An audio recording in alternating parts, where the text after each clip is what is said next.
തെക്കൻ കേരളത്തിലേക്ക് പോകാം. അവിടെ എന്തൊക്കെ കാര്യങ്ങളാണ് നടക്കാനിരിക്കുന്നതെന്ന് ഷിജോ കുര്യൻ പറയും. Shijo, good morning. Good morning. Shijo, ഏറ്റവും പ്രധാനപ്പെട്ടത് ഈ സപ്ലൈകോയുടെ ഒരു പ്രതിസന്ധി തന്നെയാണ്. ധനവകുപ്പിൽ നിന്ന് ലഭിക്കാനുള്ള കോടികൾ ഇതുവരെ സപ്ലൈകോയ്ക്ക് ലഭിച്ചിട്ടില്ല എന്നുള്ള വാർത്തകൾ വരുന്നുണ്ട്. ഇന്ന് ഞാൻ പത്രങ്ങളൊക്കെ മറിച്ചു നോക്കിയപ്പോൾ പലയിടങ്ങളിലും സപ്ലൈകോ ഔട്ട്ലെറ്റുകൾ പൂട്ടുന്നതായുള്ള വാർത്തകൾ, സബ്സിഡി സാധനങ്ങൾ വാങ്ങാൻ പോലും പണമില്ലാതെ ബുദ്ധിമുട്ടുകയാണെന്നുള്ള വാർത്തകൾ, അത് സാധാരണ ജനങ്ങളെ ഏറ്റവും വലിയ രീതിയിൽ ബാധിക്കുന്ന വാർത്തയാണ്. അതുകൊണ്ട് തന്നെ നമുക്ക് അതിൽ നിന്ന് തന്നെ തുടങ്ങാം. മറ്റ് പ്രധാന വാർത്തകൾ കൂടി. ജിൽസി, സപ്ലൈകോ സമാനതകളില്ലാത്ത പ്രതിസന്ധിയിലൂടെയാണ് കടന്നു പോകുന്നത്. അടിയന്തരമായിട്ട് ഏറ്റവും കുറഞ്ഞൊരു 500 കോടിയെങ്കിലും ലഭിച്ചില്ലെങ്കിൽ സപ്ലൈകോയുടെ ഇപ്പോഴത്തെ അവസ്ഥ ഇതിലും പരിതാപകരമാകും. കാരണം സബ്സിഡി സാധനങ്ങൾക്ക് പോലും ഇപ്പോൾ കഴിഞ്ഞ കുറെ കാലമായിട്ട് കുറവുണ്ട്. പഞ്ചസാരയൊക്കെ സപ്ലൈകോയിൽ എത്തിയിട്ട് മാസങ്ങൾ പിന്നിടുകയാണ്. നമുക്കറിയാം, ഈ സംസ്ഥാനത്തുള്ള വിതരണക്കാരാണെങ്കിൽ അവർക്ക് കുറച്ച് പൈസ കൊടുത്തു കഴിഞ്ഞു കഴിഞ്ഞാൽ സാധനങ്ങൾ കൊണ്ടെത്തിക്കും. പക്ഷേ മറ്റു വടക്ക് സംസ്ഥാനങ്ങളിൽ നിന്നുള്ള സാധനങ്ങൾ കൊണ്ടുവരുന്ന വിതരണക്കാർ ഒരു തരത്തിലും ഇനി പൈസ നൽകാതെ സപ്ലൈകോയിലേക്ക് സാധനങ്ങൾ കൊണ്ടെത്തിക്കില്ല എന്നുള്ള നിലപാടെടുത്തിരിക്കുകയാണ്. അതിന്റെ കൂടി പശ്ചാത്തലത്തിലാണ് സപ്ലൈകോ ഇപ്പോൾ ഈ സാധനങ്ങളില്ലാത്ത ഒരു പ്രതിസന്ധിയിലേക്ക് പോയിട്ടുള്ളത്. കഴിഞ്ഞ ഓണക്കാലത്ത് തുടങ്ങിയ പ്രതിസന്ധി ഇപ്പോഴും തുടരുകയാണ്. ഏതാണ്ട് 1500 കോടിയിലധികം രൂപ വിപണി ഇടപെടലിനായിട്ട് സപ്ലൈകോ ചിലവാക്കിയിട്ടുണ്ട്. അതുപോലും ധനവകുപ്പിൽ നിന്ന് കിട്ടിയിട്ടില്ല. മൊത്തത്തിൽ ഏതാണ്ട് വിതരണക്കാർക്ക് മാത്രം 700 കോടിയോളം രൂപ കൊടുക്കാനുണ്ട്. അതിൽ ഏറ്റവും അധികം കൊടുക്കാനുള്ളത് പഞ്ചസാര കൊണ്ടുവന്ന വിതരണക്കാർക്കാണ്. അത് 100 കോടിയോളം വരും.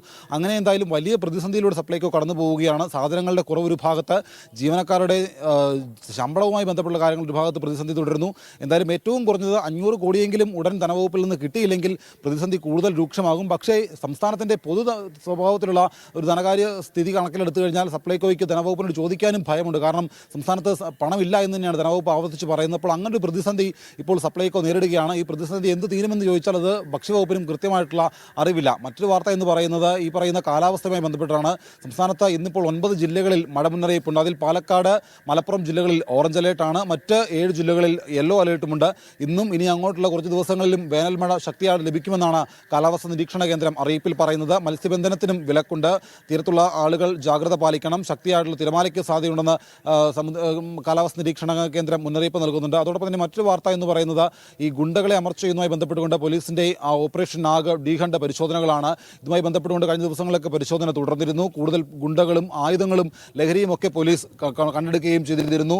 ഇനിയും പരിശോധന തുടരുമെന്ന് തന്നെയാണ് പോലീസ് അറിയിച്ചിട്ടുള്ളത്. അതുമായി ബന്ധപ്പെട്ടുകൊണ്ട് സംസ്ഥാനത്തിന്റെ വിവിധയിടങ്ങളിൽ പരിശോധനകൾ തുടരും. കഴിഞ്ഞ ദിവസം മാത്രം ഏതാണ്ട് 10ലധികം ഗുണ്ടകൾ അറസ്റ്റിലായിരുന്നു.